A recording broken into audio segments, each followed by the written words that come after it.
જો કથા છે વિષ્ણુ પુરાણ, પણ 3 પુરાણોની અંદર આ વાત લખી છે. વાયુ પુરાણ, કુર્મ પુરાણ અને સ્કંદ પુરાણ. તમે કોઈ પણ તીર્થની અંદર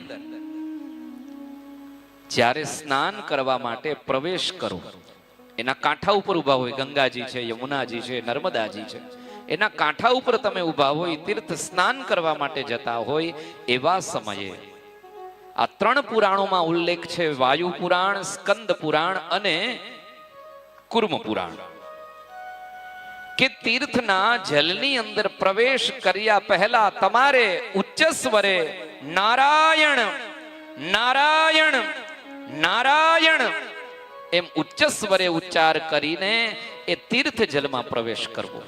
આવી શાસ્ત્રોમાં આજ્ઞા છે. કેમ? તો કે જલને જ જેણે પોતાનું નિવાસ સ્થાન બનાવ્યું છે.